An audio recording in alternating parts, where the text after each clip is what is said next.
Hello everyone.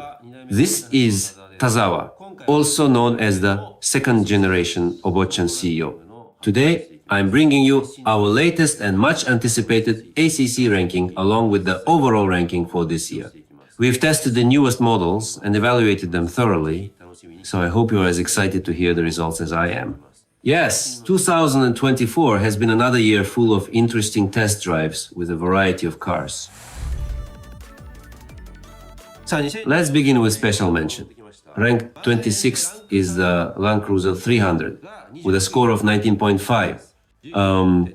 To be honest, for a vehicle in this price range, its ACC performance was a bit underwhelming. It left us with a slightly cheap impression, not what we expected from a flagship SUV. Alright, now let's jump into the real countdown. Starting from number 20. Coming in at number 20 is the Honda Vezel with a score of 21. This was a test drive loaned to us by store manager Matsumoto. The basic performance was solid and reliable, no doubt. But the display interface felt a bit lacking in detail and polish. Overall, it left us with the impression of a slightly cheap finish. In 19th place is the Toyota Alphard 40 series model, scoring 21 points. The version we drove was the standard gasoline model, without advanced drive. That might be why it felt a bit cheap overall. We had high expectations going in, so it ended up being a bit of a letdown. Coming in at number 18 is the Honda Freed Air EX with a score of 21. We borrowed this car from manager Matsumoto in 2024 and took it for a test drive. Its driving performance was excellent, as you'd expect from a hybrid, and the Honda Sensing safety system worked perfectly. But the graphics on the display were exactly the same as the Vezel's, which was a bit disappointing. I remember chatting with Matsumoto-san and saying, well, I guess it's because they share the same platform. At number 17, we have the Nissan X-Trail with a score of 21.5. The first thing that stood out was the quality of the on-screen display. It was really impressive. To me, the X-Trail is a hidden gem. It looks tough on the outside, but the performance is top-notch. The hybrid system is excellent and the ACC graphics felt polished and modern. Overall, I'd say it's a surprisingly good car. But in terms of ACC alone, it lands at number 17. Coming in at number 16 is the Toyota Noah, scoring 21.5 points. This was the first time I experienced a new feature where the ACC activates automatically, even without pressing the button. It worked as expected, but I did feel a bit of awkwardness in the control. Still, it was clear that Toyota was trying something new with this model. As a first attempt, I think there were many aspects worth recognizing. Coming in at number 15 is the Mitsubishi Outlander with a score of 21.5 points. What really stood out to me with this car was how the technology partnership between Mitsubishi and Nissan had finally taken shape. For the first time, I could clearly feel that Nissan's ProPilot system was fully integrated into a Mitsubishi vehicle. I remember thinking, yeah, Mitsubishi is going to get a lot better from here on. That impression has really stuck with me. In 14th place is the 5th generation Toyota Prius with a score of 21.5 points. I had pretty high expectations for this one, to be honest. The graphics and design felt very futuristic. I remember thinking, alright, Toyota's finally putting real effort into visuals. But when it came to the core performance of Toyota Safety Sense, it didn't feel like much had changed. So, while the aesthetics were a step forward, the functionality didn't quite match, which is why it ended up at 14th. Coming in at number 13 is the Nissan Serena e-Power with ProPilot 1.5 scoring 21.5 points. I had high hopes for this model, and honestly, it lived up to them. The driving performance had clearly improved, and the updated e-Power system really showed its strength. Handling a heavy minivan used to be a challenge, but that issue has been impressively resolved. I remember thinking, wow, Nissan's hybrids are definitely stepping up their game. At number 12, we have the Lexus NX 405h, the plug-in hybrid model, with a score of 21.5 points.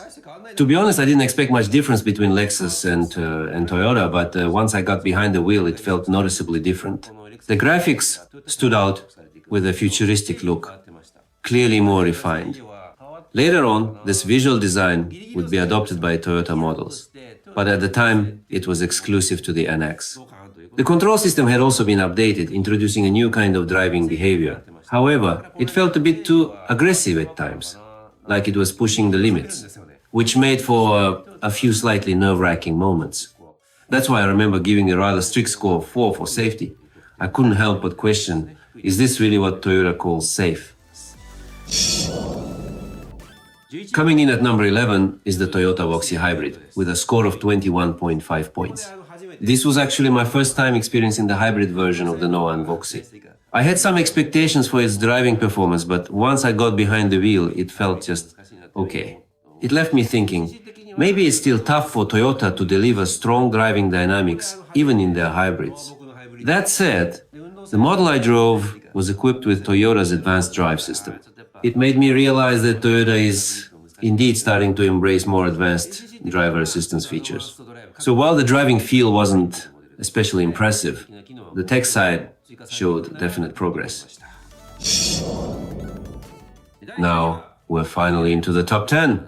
At number 10 is the Mazda CX-60, equipped with a 3.3-liter diesel hybrid engine. This was a car I had really been looking forward to driving. Honestly, I felt like this might be the last chance to see a brand new diesel turbo over 3 liters on the market, so when I finally got behind the wheel, it didn't disappoint. Its driving performance was absolutely outstanding. You could really tell that Mazda put serious effort into this model. The ACC graphics were also incredibly sleek and modern, very stylish. Out of all the Mazda vehicles I've driven so far, this one stood out as the best, especially in terms of ACC performance. And that's why it proudly takes the number 10 spot on the list. Coming in at number 9 is the Toyota Velfire Hybrid, scoring 22 points. In 2024, I finally managed to find one and take it for a test drive. And I have to say, Toyota really stepped up its game with this one. The driving performance has been noticeably improved. What stood out the most was how clearly the Velfire differentiates itself from the Alphard. It truly feels like a premium owner's car, offering a unique and luxurious ride. Now, here's an important note. Some lower trims of the Alphard are equipped with a basic lower-tier ACC system. So, you really need to pay attention to the grade when choosing that model. But with the Velfire, it's a different story.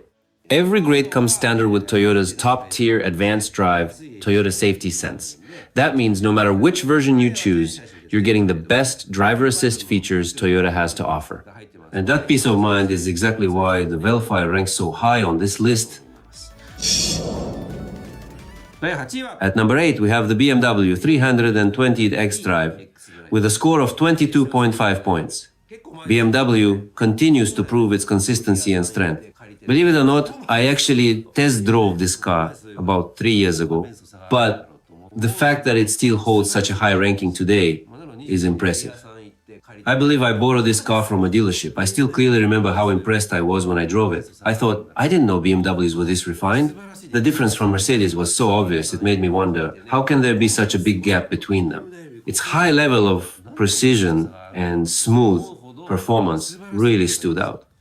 And now, years later, that excellence is still being recognized. At number 7, we have the Honda ZR-V, scoring 22.5 points. Honda's ACC system is truly top tier in terms of performance. And since the ZR-V is positioned as an upper-class model, its display graphics are sleek and refined. I remember giving it a high score. What really stands out about the ZR-V is its driving performance. Even though it's a serious hybrid, the acceleration feels as smooth and responsive as a multi-gear automatic. It's surprisingly sporty. If you're looking for a hybrid that's actually fun to drive, this is probably the best choice. For those who care about driving dynamics, I can wholeheartedly recommend the ZR-V. At number 6, it's the Honda Stepwagon Spada with a score of 23 points. This was the first model where I could truly feel that Honda's new platform and ACC system had taken a big leap forward. I was genuinely surprised after driving it. Like, wait, all these advanced features come standard? No extra fee, no pricey monthly options. And yet, the ACC is this sophisticated. That's seriously impressive. I even said it during the recording. Honda, why aren't you promoting this more? It's so good. It deserves way more attention. じゃあベスト5ですね。ベスト5入ります。Now we're entering the top 5. At number 5 is the Subaru Lever with a score of 23 points. Subaru stability and reliability really shine here. This model comes with EyeSight X, and yes, it actually supports hands-off driving. If I remember correctly, I tested it on the Shuto Expressway in Tokyo, and I was like, wait, it really works. It was actually my first ever hands-off driving experience, and it left a strong impression. Of course, Subaru is known for its top-tier safety performance, and that strength helped this model secure a spot in the top 5. At number 4, we have the Subaru Crosstrek with a score of 23.5 points. Yes, another Subaru in the top 5. The Crosstrek, also known overseas as the Subaru XV, has earned its place here. Unlike the Levorg, I wasn't able to push this one to its limits, so I couldn't clearly compare their safety performance. Also, keep in mind, this does not come with EyeSight X, meaning no hands-off driving. But what it does offer is great value. If I remember right, the entry-level model was priced under 2 million yen. So you're getting a solid ACC experience at a very reasonable price. That said, we had a conversation about this. Even though it's marketed as having the latest EyeSight, without DX, hands-off driving isn't possible. Subaru, maybe this part should be more clearly explained to customers. Still, it's a great balance of features and affordability. Just make sure to double-check the specs before you buy. Now we're in the top 3. Coming in at number 3 is the Honda Accord, with a score of 23.5 points. This model marked a major evolution in Honda sensing. I remember thinking Matsumoto manager has to try this, so I arranged a test drive, and I was truly impressed. What stood out most was the automatic lane change on highways. This Accord came equipped with Honda Sensing Profile 2.0. Unlike Nissan's system, the operation felt a bit more complicated, but when it successfully changed lanes, I thought, wow, it really works. It made me realize, even with the same self-driving feature, each brand has its own approach. That was a key takeaway from this test drive. In short, this Accord reminded me just how fast Honda is evolving. A truly impressive step forward. At number 2, we have the Nissan Ariya with an impressive score of 24.5 points. This all-electric SUV has been making headlines, and it truly deserves its high ranking. Why? One word: ProPilot 2.0. While the Ariya performs well as a car in general, what really sets it apart is its advanced driver assistance system. One thing that really blew me away was the use of the Michibiki Quasi-Zenith satellite system for ultra-precise positioning. When approaching a parking spot, the Ariya glides in smoothly, and just as it aligns perfectly with the entrance, the ACC automatically switches off. Unlike other brands, there's no sudden jerk or unnecessary acceleration. The handover from automation to the driver is smooth, as if the car is politely saying, "We've arrived. You can take it from here." This seamless behavior shows that the Ariya knows exactly where it is, and that's a strong testament to the refinement and reliability of Nissan's ProPilot 2.0. And now, it's time for the grand finale! The number 1 spot in our 2024 ACC rankings goes to the Nissan Serena e-Power Luxion with a perfect score of 25 points. So, why did it get a perfect score? The biggest reason is its outstanding cost performance. In terms of features, it offers ProPilot 2.0, just like the Ariya, which came in second. Functionally, there's virtually no difference. I drove this Luxion model on Tokyo's Shuto Expressway, including some of the most complex interchanges. And I was able to fully experience everything ProPilot 2.0 has to offer. But here's where the Serena shines.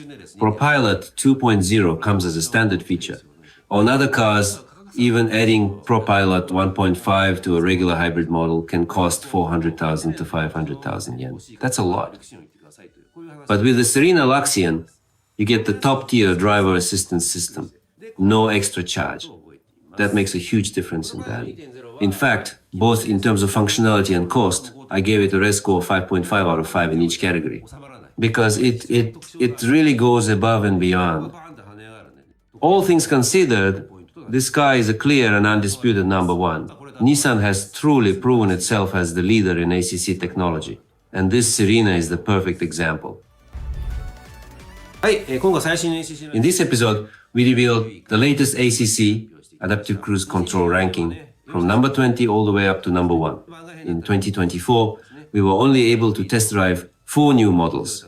The Land Cruiser 300, featured in the bonus section, the Honda Freed Hybrid, the Toyota Velfire Hybrid, and of course, the top-rank Nissan Serena Luxion. Lately, we've seen fewer new models released, which makes it harder to get test drives. Even so, this year's ranking showed big changes, including a brand new number 1, a very exciting result. I truly hope this ranking helps you in choosing your next car, even just a little. We'll continue bringing you ACC comparisons and test drives of the latest models right here on this channel. So don't forget to check back. Thanks again for watching, and I'll see you in the next one. Take care.